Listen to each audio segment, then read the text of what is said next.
Hello everyone, welcome back to my YouTube channel. In previous video lectures, we have seen the types of system. In that, we have covered all types of system with examples. In today's lecture, we are going to discuss about system modeling, impulse response of the system, and integral differential equations. So let us start with the system modeling. As the name indicates, LSI system are linear and shift invariant systems. So these systems are also called as linear time invariant systems. Generally, in a practical case, majority discrete time systems are linear and time invariant in nature. These two properties, namely linearity and time invariance, are important because of following reasons. The first is, many physical systems can be modeled accurately as a LTI systems, and second, we can solve mathematically the equations that model LTI systems for both continuous time and discrete time systems. And many times we model a general signal in terms of linear combinations of basic signals, that is x of n is equal to x1 of n plus x2 of n likewise. So the function x1 of n and x2 of n are standard functions for which an LTI system response is much easier to find that the response of x of n. So system response, that is output, is same of the responses of the standard function, that is y of n is equal to y1 of n plus y2 of n plus y3 of n up to infinity. So as we will see in this section, one of the important characteristics of unit impulse, that is every general signal can be represented as linear combination of delayed impulses, both in continuous time and discrete time system. So this fact, together with the properties, will allow us to develop LTI system in terms of its responses to a unit impulse. In first, convolution sum in case of discrete time system and convolution integral in case of continuous time system.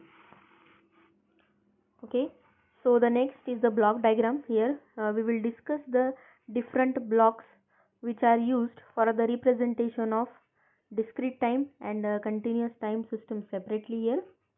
So the first is for discrete time representation. So here for first we will study the different symbols which are used to represent the discrete time system. Symbols used to represent discrete time systems are adder, constant multiplier, signal multiplier, and unit delay, unit advance. So let us see the first block, that is adder. As the name indicates that the adder block is used to perform addition of two input sequences. Symbol of this adder is as shown in this figure. Here x1 of n and x2 of n are two input sequences. This adder block will add x1 of n and x2 of n, and the corresponding output is given as y of n is equal to x1 of n plus x2 of n. Okay, so sometimes instead of addition sign plus sign, sometimes we are using here summation. It is also used to represent the addition.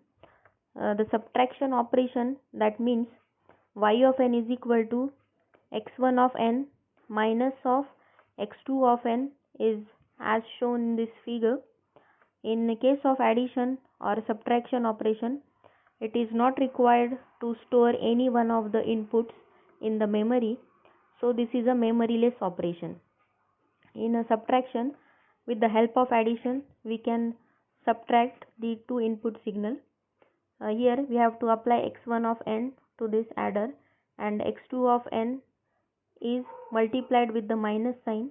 Then after that, x1 of n plus x2 of n will get x1 of n plus into minus of x2 of n, which is equal to y of n is equal to x1 of n minus x2 of n.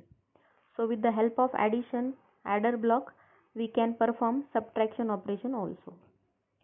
Okay, so the next is the constant multiplier block. This is used to multiply input sequence by some constant value, that is a. That means this operation is used to change the amplitude of input sample. This is also memoryless operation and it is given by this block. Third is a signal multiplier. As the name indicates, this block is used to multiply two input sequences.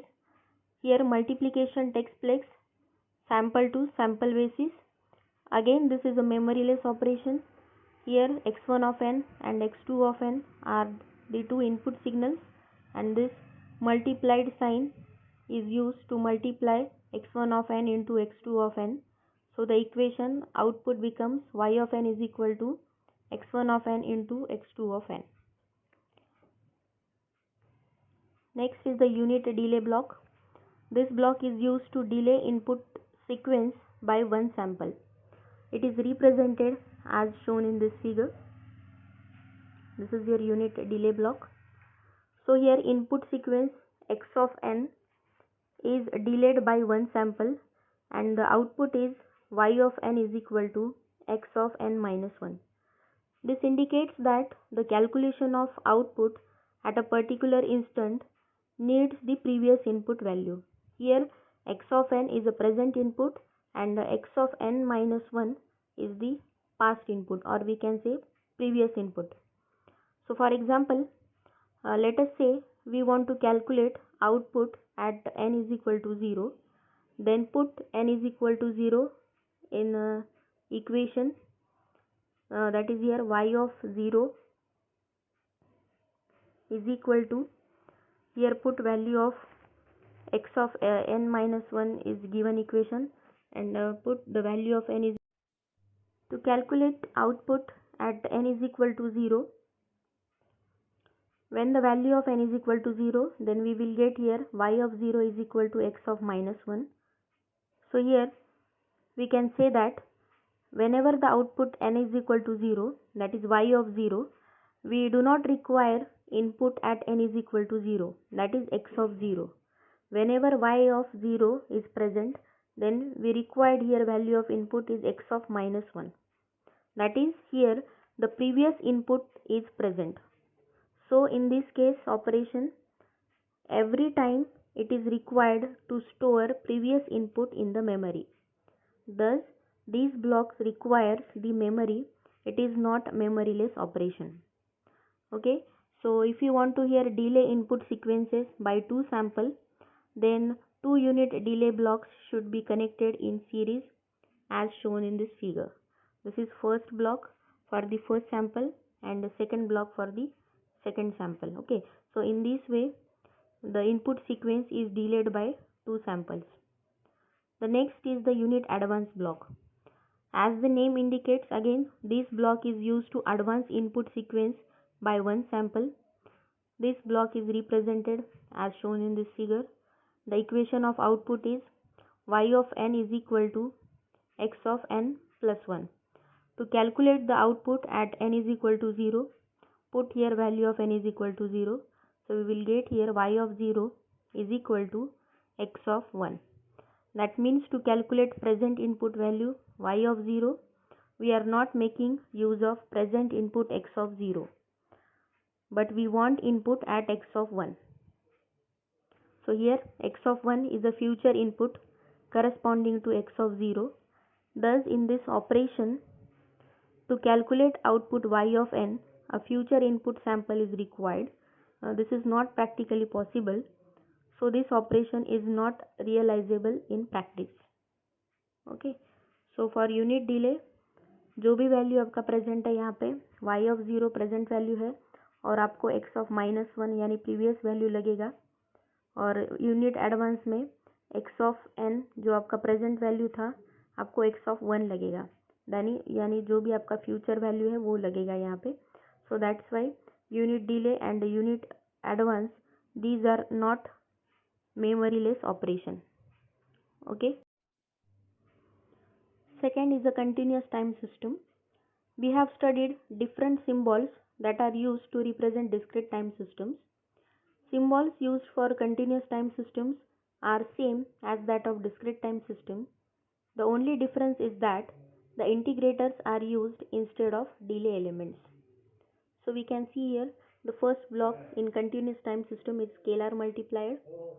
Here the value of a is a constant which will multiplied with the x of t, and it gives output y of t is equal to a into x of t. Second is the adder. Again x1 of t signal and x2 of t signals can be added with the help of this adder block. So at the output we will get y of t is equal to x1 of t plus x2 of t. Third, integrator. X of t is applied to the integral block, then y of t is equal to minus infinity to t x of t into d tau. In the next part, we are going to study the continuous time system representation of integral differential equations.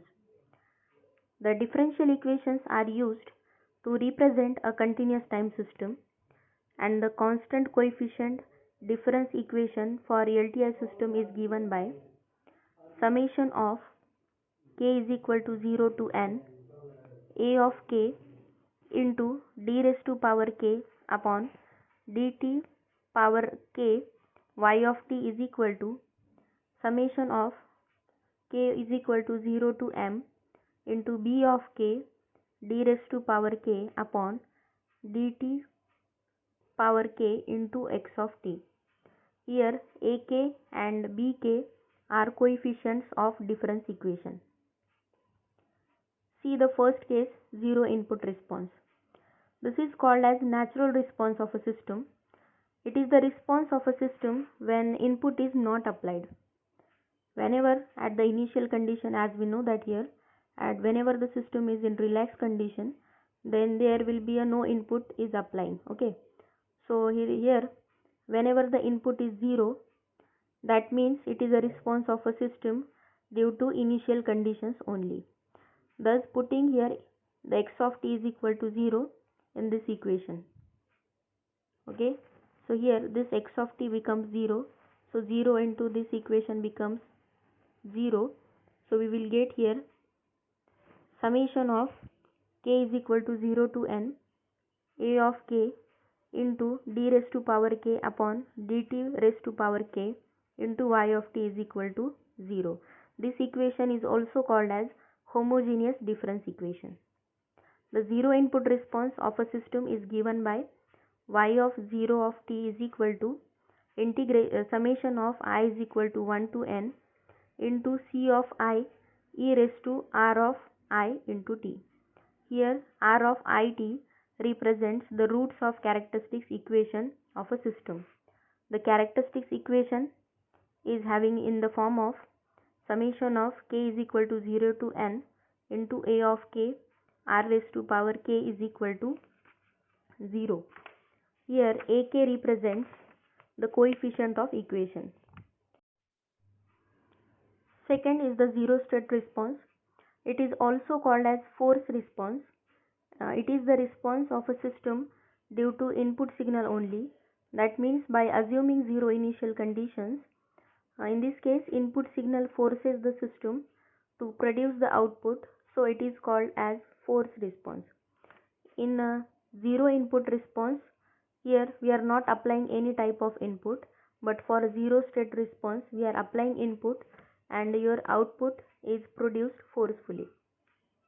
Okay, so the zero state response is denoted by y of zit, and it consists of following components like natural response of a system and a particular solution, that is y of pt.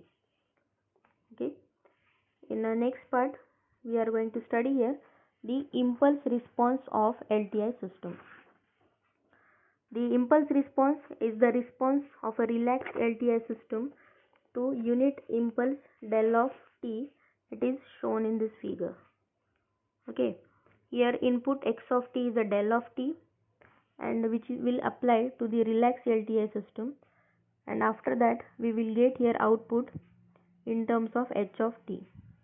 So LTI system is said to be initially relaxed system if zero input produced zero output. In case of certain system, if we apply zero input, then output is not zero. Some value of output is obtained, and such systems are called as non-relaxed system. So an impulse response is useful to evaluate the zero state response of LTI system. See here, consider the first order system described by the difference equation y dash of t plus a into y of t is equal to x of t. Its characteristics equation is s plus a is equal to 0. So we are assuming initially relaxed system. Thus x of t is equal to 0, and here order of system is 1. So the power of that s is 1. So this characteristics equation produces a natural response, that is y of zit is equal to k into e raised to power at for t is less than or equal to 0, where k is the constant. To find impulse response directly, we have to solve the difference equation, that is y dash of t plus a into y of t is equal to 0, here subject to 0 initial conditions. But an impulse response produces a sudden change in the state. So for impulse response of first order system, note that h of 0 is equal to 1. This is because the del of t is 1 for t is equal to 0. Thus finding impulse response of y dash of t plus a into y of t is equal to x of t is then equivalent to solving homogeneous equation y dash of t plus a of y of t is equal to 0. Okay, so with y of 0 is equal to 1. So similarly, impulse response of a second order system is becomes y double dash of t plus a1 y dash of t plus a2 y of t is equal to x of t.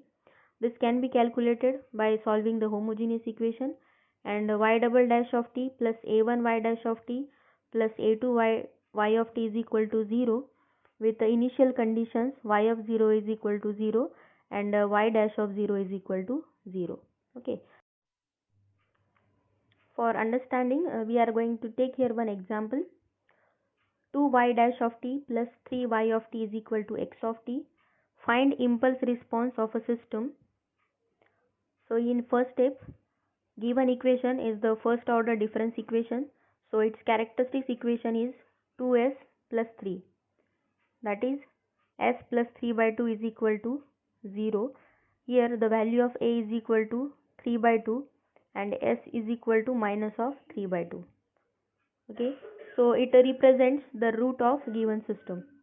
Now natural response for a first order system is yz of I t is equal to h of t, which is equal to k into e raised to power minus of at.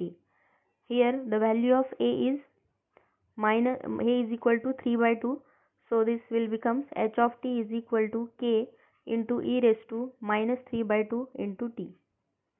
But we know that the h of 0 is equal to 1, so by putting t is equal to 0 in equation, we will get here h of 0 is equal to k into e raised to power 0. Yes, we have to put here value of t is equal to 0 in this equation. So h of 0 is equal to k into e raised to power 0. Here the value of k is equal to 1. The value of h of t is equal to e raised to power minus of 3 by 2t into u of t. This is the impulse response of system. Here we are going to solve here second example. Find impulse response of a system described by y double dash of t plus 5y dash of t plus 6y of t is equal to x of t. This is given equation.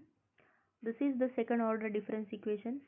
So its characteristics equation is s square plus 5s plus 6 is equal to 0.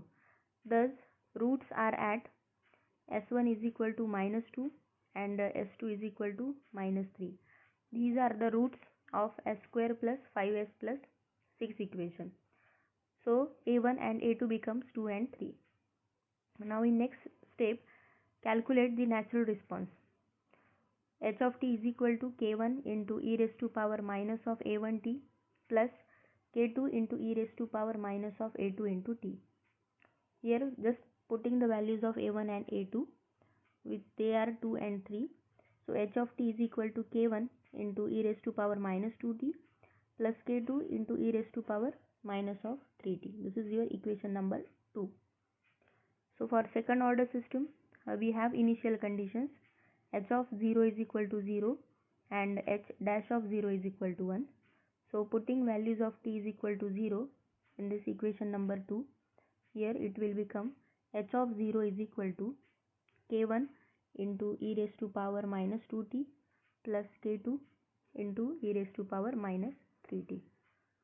Okay, so this will become h of 0 is equal to k1 plus k2. Here k1 plus k2 is equal to 0. In the next step, we have to just differentiate equation number 2 with respect to t.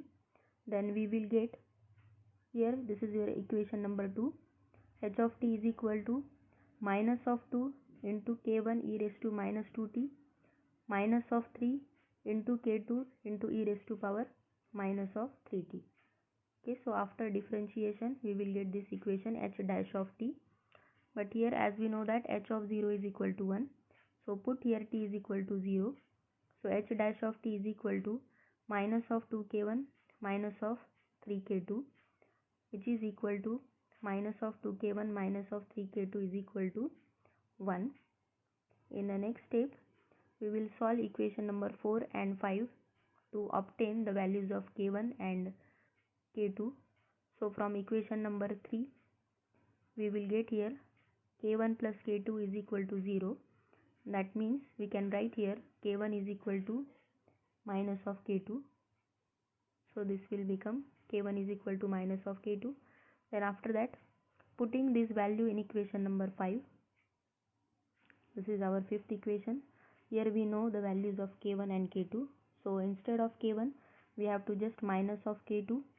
We can put here minus of k2, or for k2 we can put minus of k1. Okay, so in the fifth equation, put here values of k2. So plus 2k2 minus of 3k2 is equal to 1, where k2 is equal to minus of 1 and k1 is equal to 1.